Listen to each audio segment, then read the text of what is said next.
From the very first time I saw the uneven bars, I loved them. When you're up there in the air, it's like you're the only person in the gym. Everything else just melts away. But one day, I flopped when I should have flipped.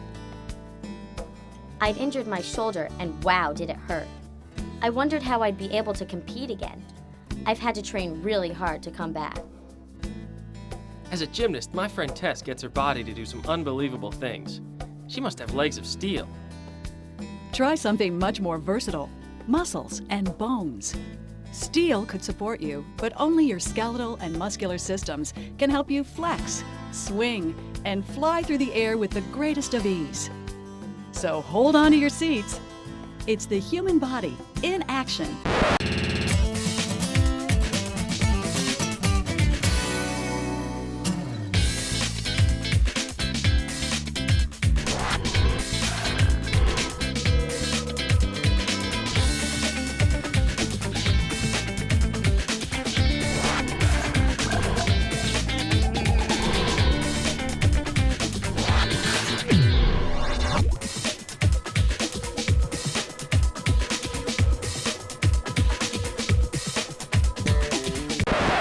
When most people think of skeletons, they conjure up graveyards and Halloween.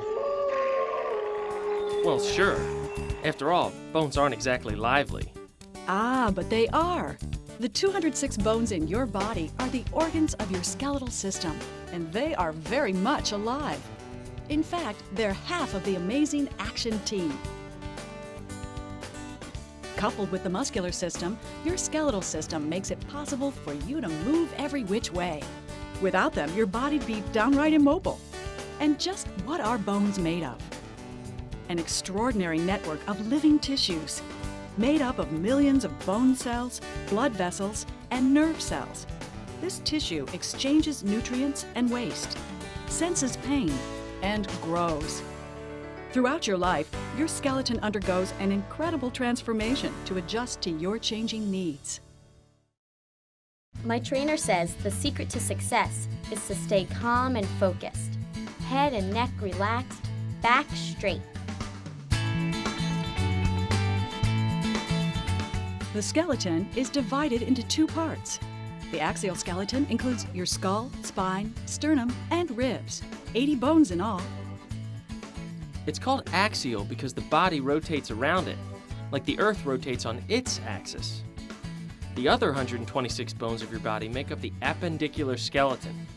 Appendicular means something that's attached. The bones of your arms and legs, feet and hands are attached to the axial skeleton. Axial or appendicular. Your bones give your body structure, sort of like the frame of a building. And just as different building materials fit different kinds of tasks, bones come in 4 basic shapes according to their purpose: long, short, flat, and irregular. Light and strong, the long bones are like the pillars of the building, giving your body support where it needs it most. They include the humerus, which runs from your shoulder to your elbow, and the longest bone in your body, the femur, which you may know better as the thigh bone. Well, I can see how the bones in your arms and legs fit into the long bone group. But what about those finger bones? They look kind of short to me. It's the shape of the bone, not its actual length, that makes it a long bone. Okay, I get it. It's shape, not size. But where are short bones found? You find many of them in the wrists and ankles, where they give us flexible, precise movements and good balance. Short bones may be small in size, but they are great in number. When you think flat bones, think protection. That's because flat bones, like those that form your skull and your rib cage, guard some of your most vulnerable and valuable organs: your brain, lungs, and heart. In a flat bone, 2 thin, hard layers of bone are separated by spongy tissue.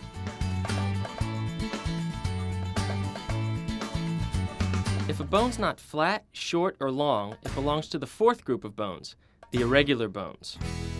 No offense, but the bones in your face are very irregular. So are your kneecaps and vertebrae, the bones that make up your spine. Hang on to the history books. here comes a body blast from the past. If you've ever broken a bone, an X-ray probably showed you what your own skeleton really looks like. The discovery of X-rays was a total accident. In 1895, German physicist Wilhelm Röntgen was experimenting with electricity when he stumbled upon a previously unknown kind of light wave. Because he didn't understand how they worked, he called them X-rays.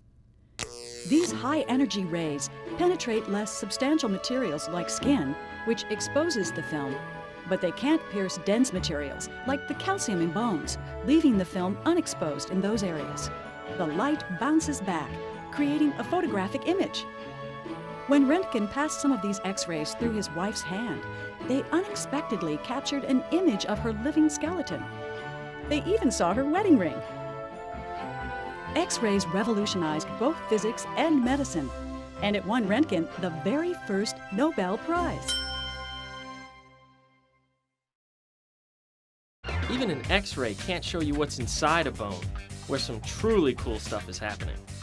The outer layer of the bone is a thin membrane called the periosteum, which houses most of its nerves and blood vessels. When a bone breaks, this is the part that tells you it hurts.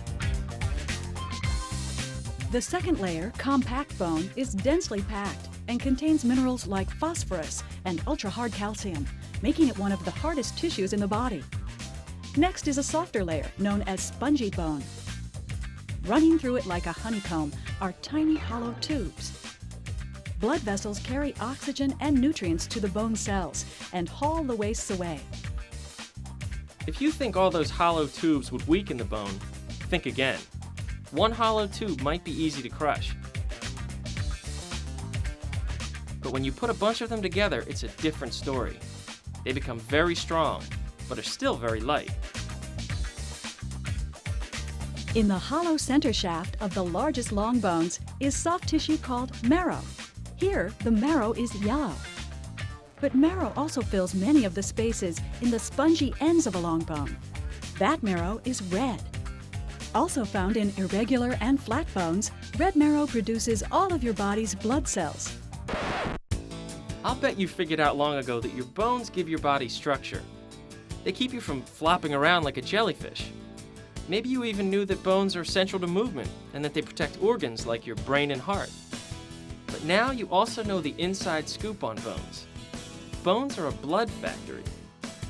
They're churning out oxygen-carrying red blood cells, disease-fighting white blood cells, and blood-clotting platelets. And bones are also a mineral warehouse. They store calcium and phosphates from the food you eat until they're needed by the rest of your body. Minerals make your bones stronger than reinforced concrete. As rugged as rocks, they hang around long after the living bones and body have decomposed. What happens to your bones if the minerals are taken away? I've got a busybody experiment to help us find out. For this experiment, you need 2 cooked thin chicken bones, like from a wing, that have been cleaned off and dried overnight. You also need 2 jars with lids, water, and vinegar. Vinegar is an acid that breaks minerals down. That way they can escape from the bone. Pick up the bones and test their strength. Don't try to break them. Just see what happens when you put some pressure on them. Pretty stiff, aren't they? Now, place one bone in a jar and add enough vinegar to cover it. Do the same thing for the other bone, but this time use water instead of vinegar. Put lids on the jars and leave them alone for the next week. Make some predictions about what you think might happen. Remember, vinegar breaks down minerals. What effect do you think that will have on the bone?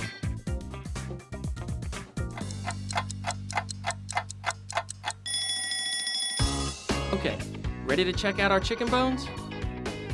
The bone that was in water is still firm. But check out the bone that was soaking in vinegar. Whoa! Twisted. I'd hate to try and fly with that wing. I guess we can agree that without minerals, our bones get pretty wimpy. You can keep your bones healthy by eating foods rich in calcium and other minerals every day. That includes foods like milk and other dairy products, fish, and leafy green vegetables. Watching Tess move, you might think she's been soaking her bones in vinegar, but she's not bending bones. She just gets the most out of her joints. What did the first bone say to the second bone? I'll meet you at the joint. Get it? Oh, unfortunately, yes. A joint is where two bones meet. In combination with muscles, it makes movement possible. Just think what life would be like if you couldn't bend parts of your body. Like walking without using your knees or not being able to bend your arms. You'd make a good zombie in a horror flick, but you'd look pretty ridiculous anywhere else. Or try getting food to your mouth without using your elbows. What a shame. That ice cream looks tasty. Fortunately, joints give you fantastic freedom of movement. The bones and muscles in your shoulder have the widest range of motion in the whole body. That's because the humerus and shoulder blade meet in a ball and socket joint. The cup-like end of one bone, the socket, allows the ball-like end of the other to rotate easily. Whether swinging from side to side or nodding up and down, the movement of your neck is almost as extensive. It connects to your head with a pivot joint. Like the wheels of an office chair, your neck swivels smoothly in several directions. The elbow isn't nearly as mobile.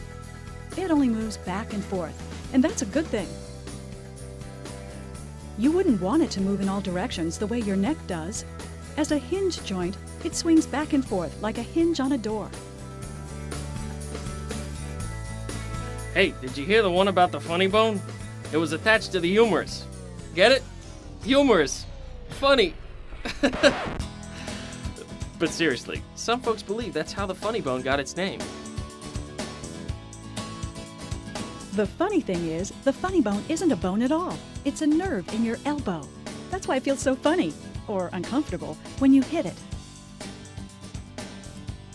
Now for a really stable joint, you ought to have your head examined.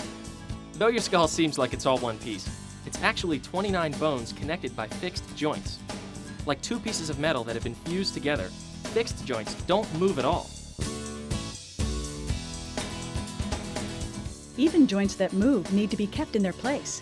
Like rigging on a ship, connective tissues help hold everything together. Elastic ligaments loosely lash bone to bone, while tough tendons fasten muscle to bone.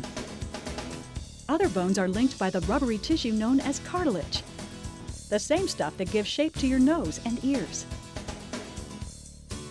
Cartilage discs between the bones of your spine act as shock absorbers, softening the blow of leaping off tall equipment.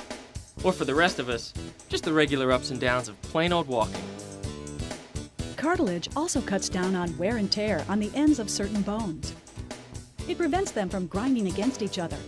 And cartilage serves as a sort of template for new bones. When you were a baby, you had about 300 bones, many of them made at least in part of cartilage. As you grew, those bones began extending and fusing together. By the time you're an adult, you'll only have 206, and most of the cartilage will have been replaced by sturdier bone.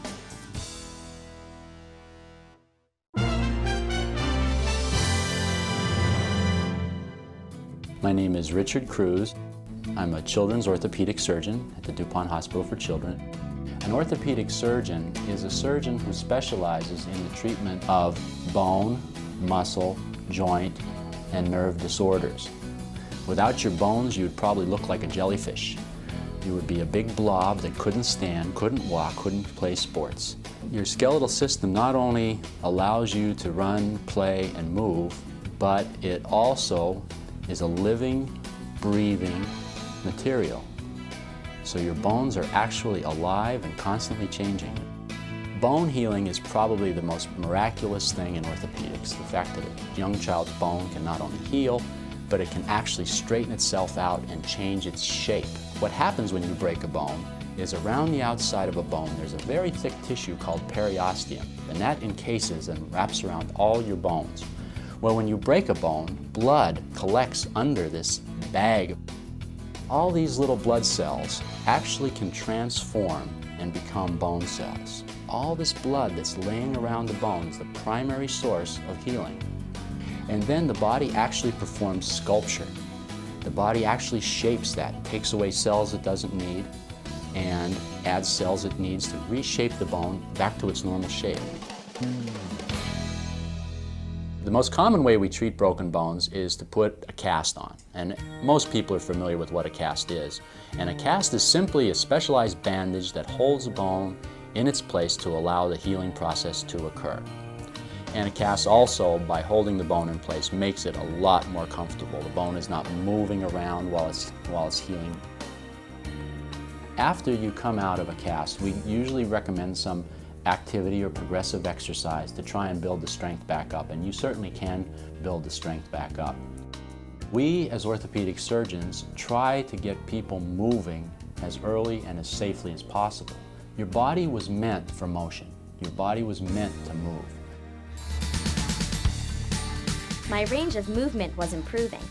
I wasn't sure I had my strength back, but the flexibility was definitely returning. How graceful Tess is. But I'm afraid that even though Mr. Bones is a really handsome skeleton, he will never be a great dancer. Something's missing that's absolutely essential. I don't think so. Mr. Bones needs something to get those limbs moving. In short, Mr. Bones needs muscles. Muscles are the masters of motion. You don't have to look like Mr. Universe to appreciate them. Making up 40% of your total body mass, the 600 plus muscles in your own body are what keep you running fast, jumping high, reaching out. Kind of like a sponge, a muscle contracts and relaxes, shortening and then returning to its original state. But a single muscle can't create movement. It needs to combine forces with other muscles. What a team! A single smile alone takes about 17 muscles working together. Some muscles, like the ones you use to make a happy face, are attached to bones. These are called skeletal muscles. I felt great. All those extra ab exercises were paying off. When you bend at the waist, you use skeletal muscles both in back and front of the spine. Your abdominal muscles contract, pulling your body forward. At the same time, your dorsal muscles relax. When you straighten, you use the same muscles. But this time, your dorsal muscles contract and the abdominals relax. Bending the arm is the job of the biceps muscle. Its partner in movement is the triceps muscle. When the biceps muscle contracts, the triceps relaxes and the arm bends. To straighten it back out, the triceps contracts and the biceps relaxes. I knew I could do this. I just couldn't let fear get in the way. I would have to visualize every move and concentrate. Skeletal muscles do what you consciously tell them to. They're called voluntary muscles. Under a microscope, skeletal muscle tissue appears striped or striated. Other muscles, like the ones that keep you breathing or that keep your blood pumping, just keep plugging away without any thought from you. Their motion is involuntary, so they're called involuntary muscles. Some involuntary muscles look smooth under a microscope. They're made up of what's called smooth muscle tissue. This smooth muscle tissue lines the walls of your internal organs. If you've had anything to eat in the last couple of hours, smooth muscles are busy right now, helping to digest your food. Even when you're as still as a statue, your involuntary muscles are always on the job. Your heart is an organ that's made of another kind of involuntary muscle, cardiac muscle. This may be the most durable muscle of all, pumping your blood your whole life through. In just 1 hour, it contracts and relaxes around 4,500 times.